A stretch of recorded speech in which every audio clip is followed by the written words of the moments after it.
transition to our next class, and our next class is on transitions.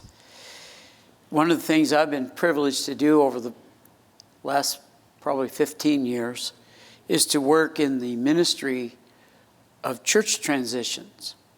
What a church transition is when a pastor retires or resigns or leaves, transfers, there's an opening at the church.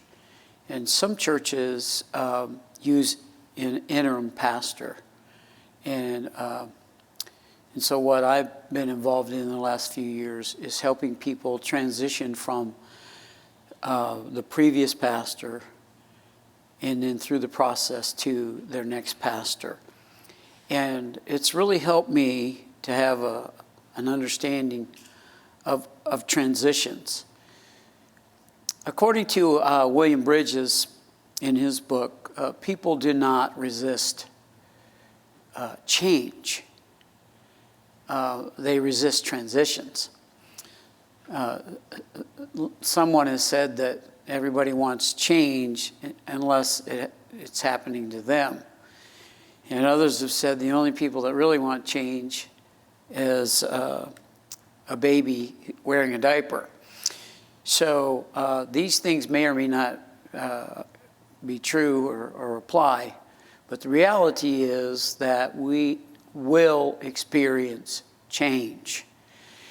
And so what we want to try to understand today is an understanding of change and an understanding of transition and how the two work together. The event of change can typically be articulated.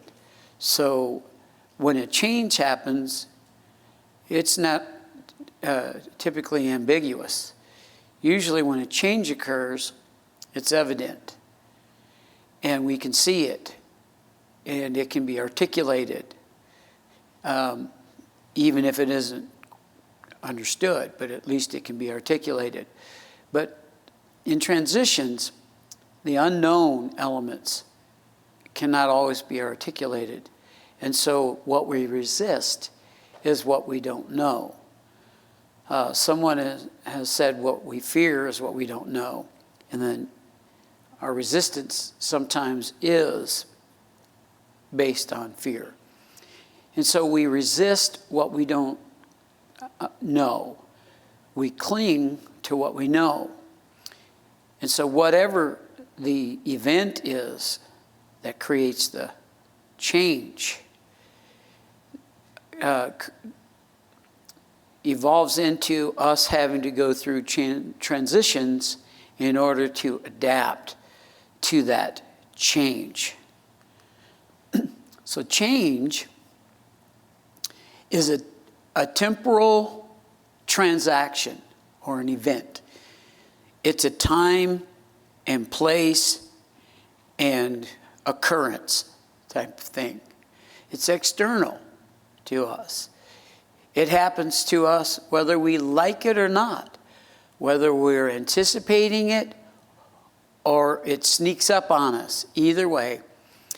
So it's external to us. That isn't to say that you and I cannot intentionally change some things about us. We change things day in and day out. If we blow a tire, we change the tire. However, if we're using the definition of change as a temporal transaction or event, the event of the tire blowing is the change, and then requires us to transition from one tire to the next tire, a working tire in this case. So change is something that happens to us, outside of us typically, as we're trying to interpret it. And then transition is internal.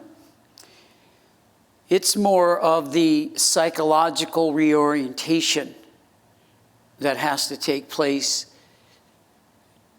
so that we can regain our sense of stability and purpose and performance. And so it's a psychological process that change puts us through. So the change creates the process or requires the process. So who are the people that are affected by this change?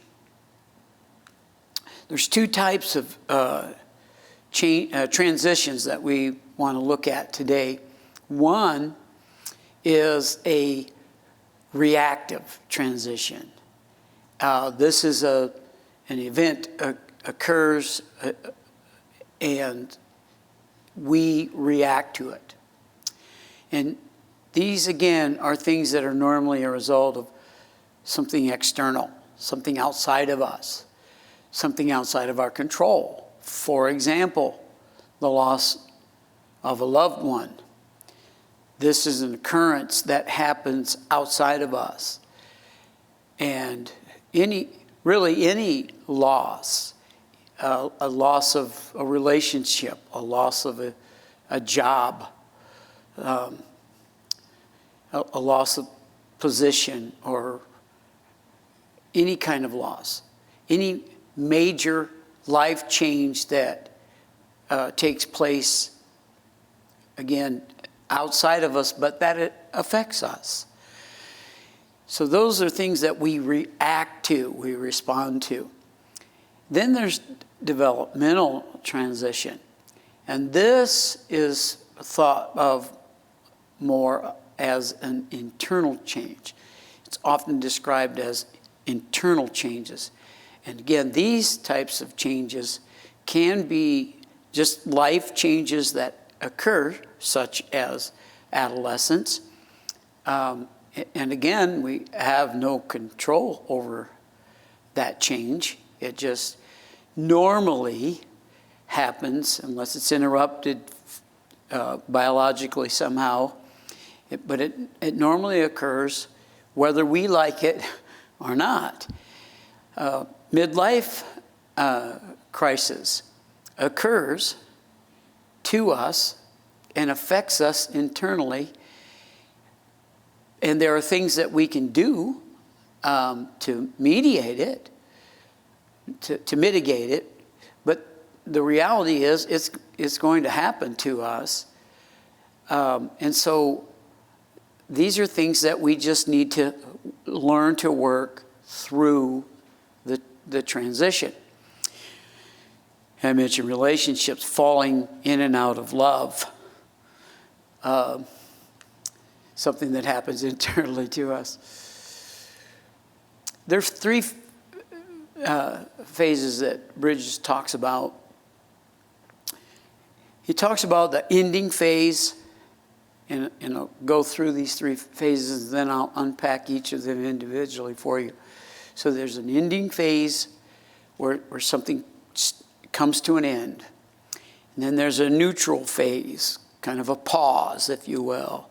A neutral zone. And then there's a new beginning phase. And so these are kind of the phases of transition. The event occurs, the change occurs, and then the transitions are initiated. Something has happened which causes something to stop. We go into a zone of trying to figure out how we get from where we were to where we're going. And then we finally come out of that zone into our new beginning. So let's unpack the ending phase just a little bit. We lose something. And again, it can be anything. It can be a relationship. It can be jobs. It can be anything. Anything of value to us that we're used to, that we've had for a while, that is normal for us. We lose or let go of our old life's views. And so we have to let go of the old reality. Someone described it as if you're dancing and someone cuts in. And so you don't want to offend the person that you have been with, and yet you don't want to dismiss the person who is inviting you. And so as you let go of one's hand, you give the little squeeze, you acknowledge, and then as you receive the hand of the person who is inviting you, you give the squeeze and acknowledge. So you've acknowledged both the old, and then you've recognized that you're moving to a different partner here. We will resume this teaching after a short message from International School of the Word. This teaching is one lesson taken from a full course on isow.org. If you are enjoying this video, we invite you to check out the full course in the links below. For the best value, try our All Access Pass. At just $99 per month, you can access thousands of hours worth of high-quality, world-class teaching. To check local pricing in your country, visit isow.org. For more great teachings like this, be sure to subscribe to this channel and follow us on our social media platforms. Now, back to this teaching from International School of the Word. When we have an event that changes our current reality, then we have to learn to let go of the old reality. There's nothing easy about it. I'm not going to suggest as we go through this that there's anything easy about losing something of value to you, or something that you're familiar with, or something that you've had all your life or grown up with, etc. But you have to recognize that there is an old reality and that there's an old attitude attached to that reality, probably formed out of that reality. And so now the attitudes have to adjust to the old reality, have to adjust. And then the old values. It doesn't mean you lose your values. It means that you have to adjust your values now to bring your values in alignment with your change, with your transition. Even your old self-image. All of us from time to time are going to be placed in situations where our self-image is going to be challenged. And these are the things that are often the cause of resistance. See, we're not resisting the event, we're not resisting the change, we're resisting the transition. Because we value these things, they're familiar to us, we cling to them, we embrace them. And so it's not easy to just release that and let that go. And this is typically where our emotions are very often triggered. Again, I've worked a lot with churches in this regard, who whatever the reason, the event or the cause for the change is the leaving of a pastor. And so then it triggers all of these different emotions. So we call this the ending phase, or the losing phase, or the letting go. I have two dear friends who wrote a wonderful book called Leaving and Cleaving. And of course they extracted that from Genesis, where God made Adam and Eve, man and woman, male and female. And the scripture says, for this cause will a man leave his father and mother and cleave to his wife, and the two shall become one flesh. So what you see here is leaving. The process of leaving, of letting go. I heard one coach say you can't steal home plate with your foot on third. At some point you have to lift your foot off of third base and try to get to home base. So people have to let go of how things were And then they also have to let go of how they were or used to be. Some things they might need to let go of or leave behind include relationships, especially if you're transitioning out of a job. Maybe you had a lot of relationships. It may or may not be the same, but I think it's a good illustration. When you graduate from high school or college and you're off to do your next thing, you're letting go of a lot of relationships. I was just privileged yesterday to reconnect with a relationship that I had to let go of 40 years ago. And it was fun to revisit and to recount and remember, but that relationship has changed drastically over the 40 years. It may be team members. If you've been working on a team for any period of time, you've developed relationships with that team and strategies and vision and protocol and all these things. It may be a process that you're used to. And so now you're being asked, maybe you're under new management, and now you're being asked to let go of that process. These are just some illustrations of things we may be required to let go of. So this stage is often the stage that kind of percolates feelings of resistance and emotional upheaval as we're forced to give up something that we're familiar with and we're comfortable with and we've spent some time with and we've figured it out and we know how to do it. And so just think how you would feel if you had been happily doing, let's just say, the same job for 20 years, and then suddenly everything was changing. And, there again, let's say you're under new management, and new management says, we're not going to do this job this way anymore. That's not going to be our process anymore. That was good, but that's not what we're going to do now. So it's tumultuous.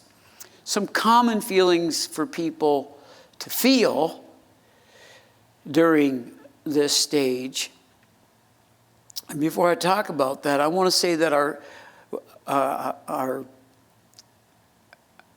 part of our responsibilities as caregivers, as pastors, as counselors, as chaplains, is to help validate people's feelings, but also to help them face their feelings and embrace, help them through the change. So I think it's important for you and I to understand what change and transition is, so that when we help people who are facing change and transition, we can walk with them through it. And one of the things, and you'll recognize this because it looks an awful lot like the stages of grief.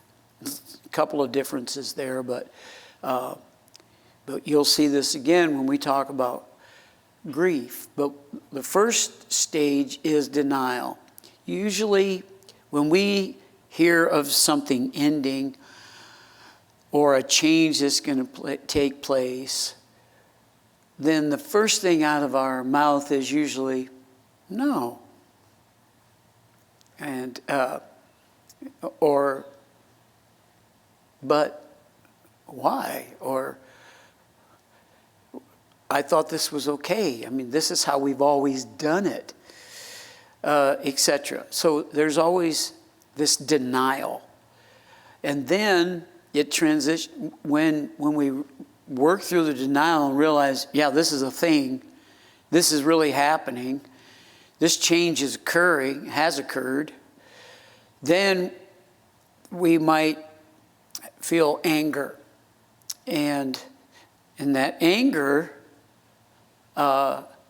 is sometimes directed toward those that we feel are responsible for this change. And so we can feel anger, and we might express that anger. Hopefully in a productive way, but not, anger is seldom expressed in a productive way.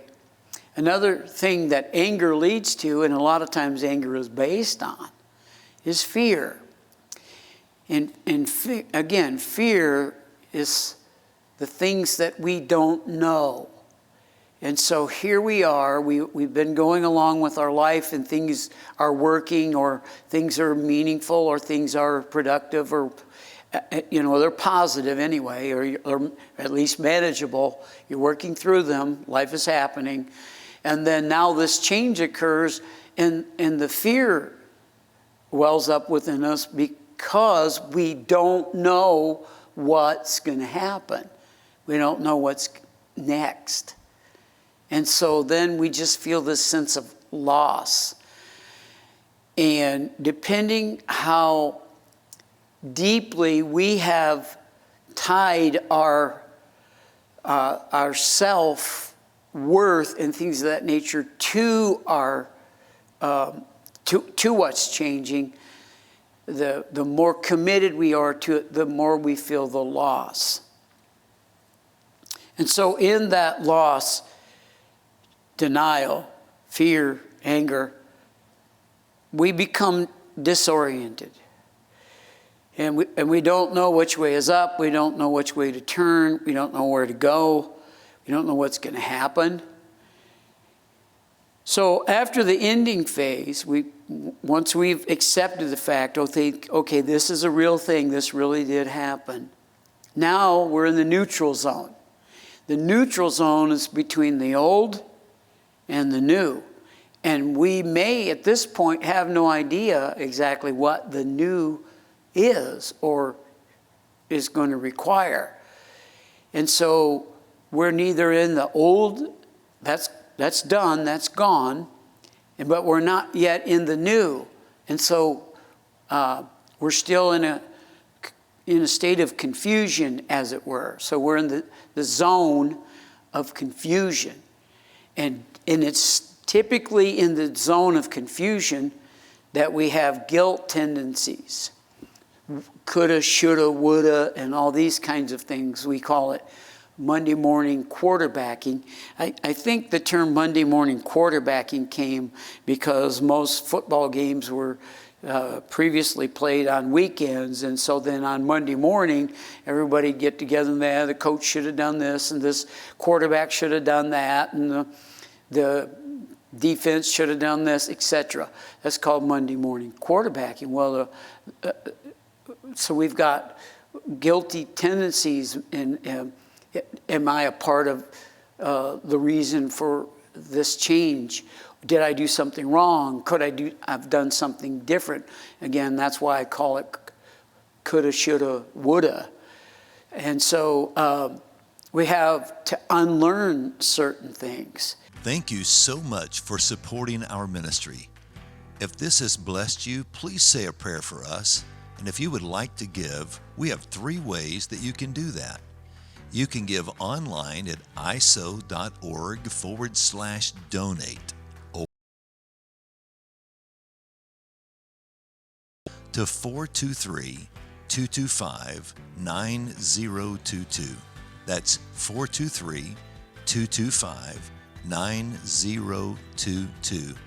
You can also give through the mail at ISOW, 340 Paul Huff Parkway, Northwest, Cleveland, Tennessee, 37312. Thank you. God bless you, and may the Lord multiply your seed. Now back to this teaching from the International School of the Word. When I went into the United States Army, I had to learn how to use all the different weapons that I was going to be required to use. And one of my sergeants said to me, it's a lot easier. He said, do you have any experience shooting firearms? And I said, no, not really. I mean, I've shot them, but I have no really experience. And he said, good. Because the problem that you have with people who have experience is that you have to unlearn them. You have to take all what they've learned, you have to take that out, and you have to teach them how to do it the way we want it done. And I had those challenges a lot of times coaching basketball. I had people that had learned some bad habits, and I had to help them unlearn those habits and then teach them the correct habits, certain things. So during this neutral zone, we have to unlearn certain things that aren't going to be used any longer, okay? And so at times, we feel anything is possible, and then at times we feel, again, the uncertainty. So there'll be times that most things will feel very unclear. And so that's why we call it the neutral zone. It's in this stage people have accepted that the old way has ended, but they find themselves unable to really move forward. They're entering the neutral zone, an in-between stage. It's full of uncertainty, it's full of confusion, and the in-between state is simply coping, not moving forward. And it takes almost, I always get emotional when I think about this. It takes almost all of our energy just to cope. Just to cope. Let me use an illustration. If you have been married for 50 years to a spouse, any amount of time, I'm just choosing 50, and then suddenly that spouse is gone, they're no longer there. And you've moved from, you finally accepted that, and you're in the neutral zone, and you have all these uncertainties, and what's going to happen, what's my future, how am I going to live, etc., all the things that come with that. And so during that stage, it just takes all your energy. I can remember hearing Dr. Lamar Vest say, I just get up every morning and put one foot in front of the other. And you know, that's in this zone is when we commonly struggle with low morale. And so we're struggling with resentment for the change. We're filled with skepticism. Our questions move from why. At the ending zone, it would, entering into that, it would be why. Now our question has become how? How am I going to do this? How am I going to move forward? And despite all the challenges of this neutral zone, this is the stage in which people can have the opportunity, the potential to try new ways of working. So it can also be a time of innovation and of renewal. And what helps that process to occur is when you and I, pastorally or as chaplains, as caregivers, we come alongside that person and we help them understand this is where you are and this is what you're feeling. And here's why you feel that way. But there is a future. And that's a powerful ministry. Jesus said in John chapter 14 to his disciples, he just explained what's going to happen. They're all upset. They don't want to hear this. They don't want to think about this. And Jesus says, let not your heart be troubled. You believe in God? Believe in me. In my Father's house, there are many rooms, there's many mansions. I'm going to prepare a place for you. And when I go and prepare a place for you, I'll come again. I'll receive you unto myself. Where I am, that's where you'll be also. Comfort one another with these words. What a powerful illustration of taking someone that's hearing an ending in this zone, but not yet experienced the new, and saying to them, it's okay. It's okay. We're going to get through this, and we're going to do it together. What a powerful ministry for you and I to perform. Then there's the new beginning. We identify with some new outlook. We connect with something. Something in this process has broken through our fog, if you will, the fog of the neutral zone. And something has connected with, a light has come on. We've identified with something. Maybe not everything. Maybe we don't see the big picture. Maybe we don't get it all. Maybe we're not jumping up and down. But we've connected with something. Maybe it was a job search. Maybe we relocated.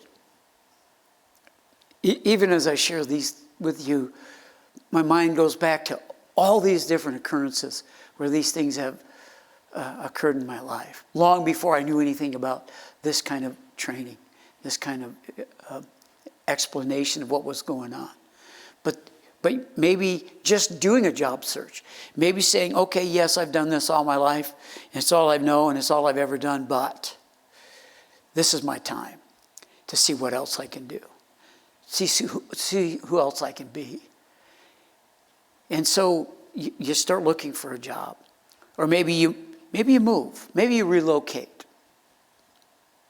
It's not required, but maybe it's a good thing. I've certainly relocated.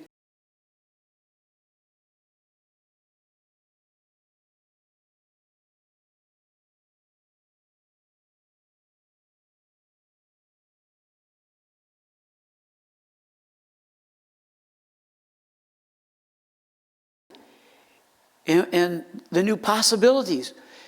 And again, that's where you and I come in.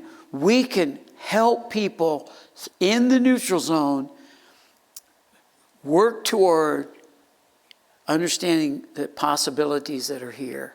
It's one of the things I try to open up to the churches when I'm transitioning them, is to help them say, look, I know your hearts are troubled, but Jesus gave his disciples hope for the future, and I want to give you hope. We're going to get through this. It'll never be what it was, but it can be good. It can even be better. We don't know. There's a future. Jeremiah, he said, I know the plans I have for you, plans to give you hope and a future. And so you and I can walk with them through this transition. And maybe they take the job.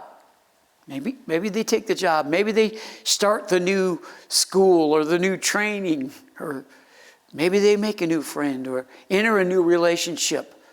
Maybe even marriage. Maybe they don't let the fact that, yes, they were happily married for a number of years, and then that ended. And then they were lost.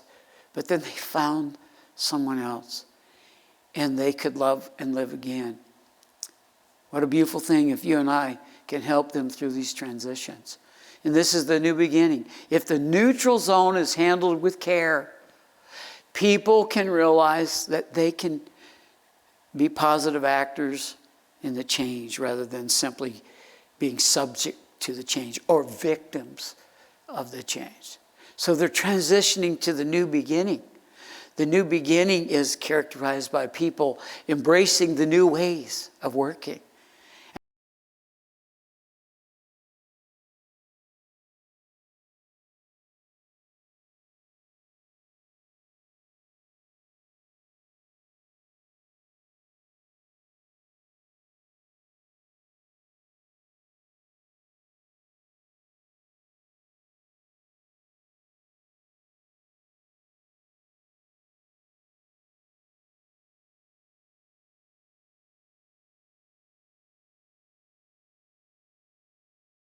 It's not punitive, but if you grew up in a family or worked in an organization that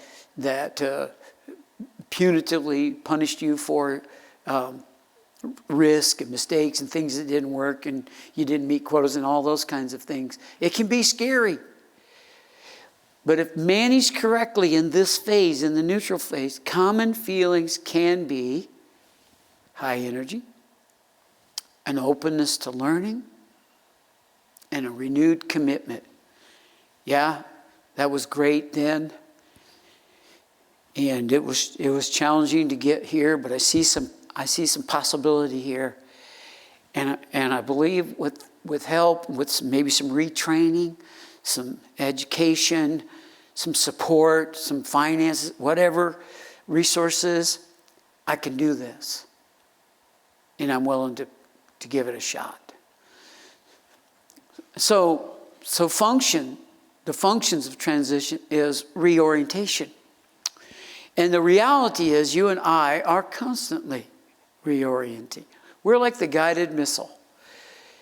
Yeah, you get the target locked on there and you release, but the reality is especially if that target's moving, well then that missile needs to be guided. And so it doesn't go for a straight line.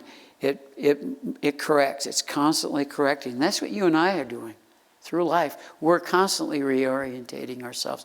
We're continually adjusting to the things around us that are changing. And then there's personal growth. This, of course, is optional. And I really want to emphasize this to you. You do not have to grow through change, but you can. I think Joyce Myers used to say, you can keep going around that mountain if you want to.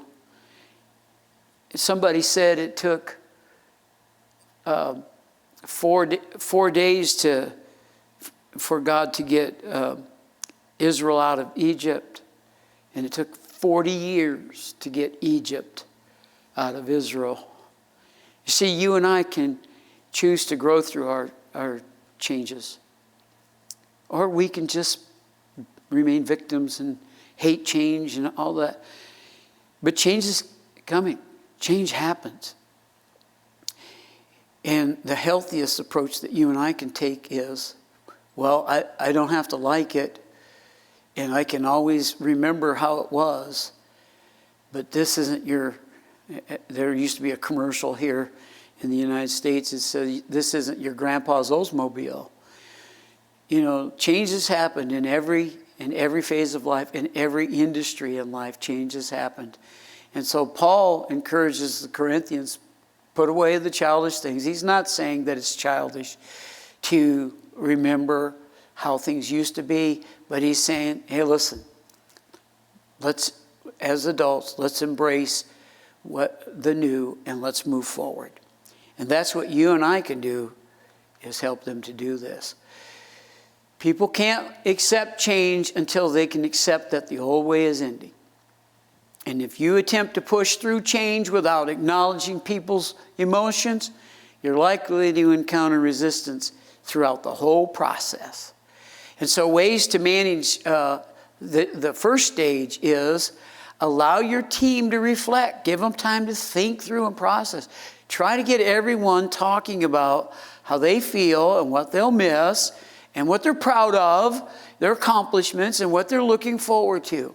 And then map out some different negative emotions that people might feel and create a response to it, to mitigate it. You know, again, prophetically, foretell, look forward and say, hey, what emotions might this trigger, and how can we address those?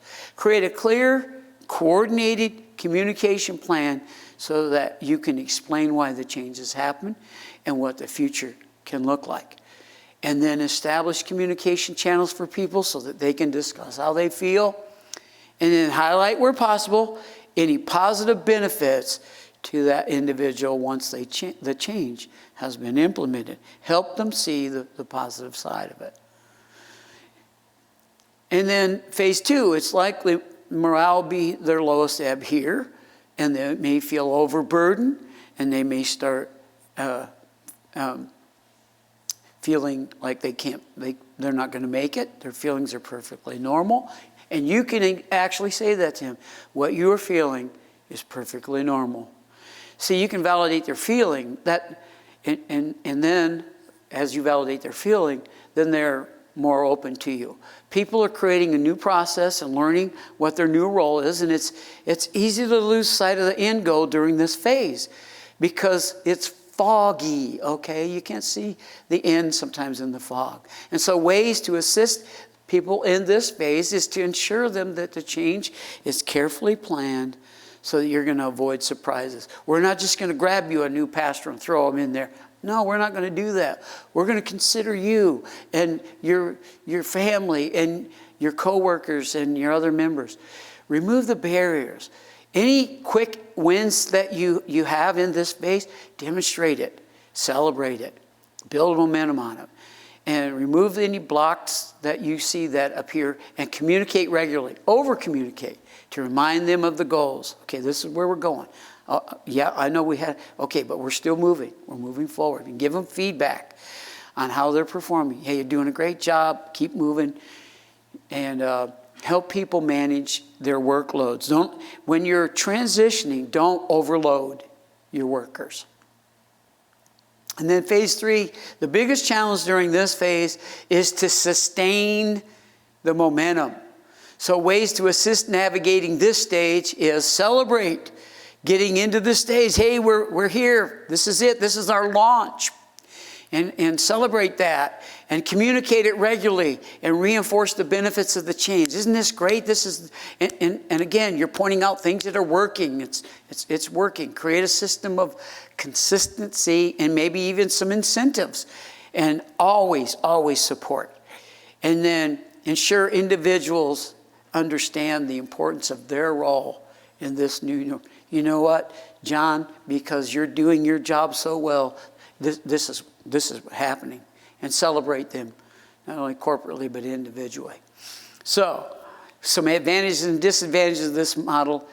It focuses on the human aspects of change. It doesn't just focus on the change, it focuses on the human aspect. It takes a personal approach by taking time and energy to help each individual adopt to the change.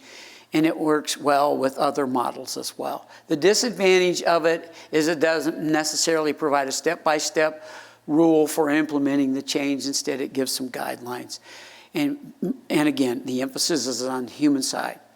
And it's some type of a narrow scope. There's more managing organizational change than simply taking care of the human elements of change. But hopefully the organizational change is being managed.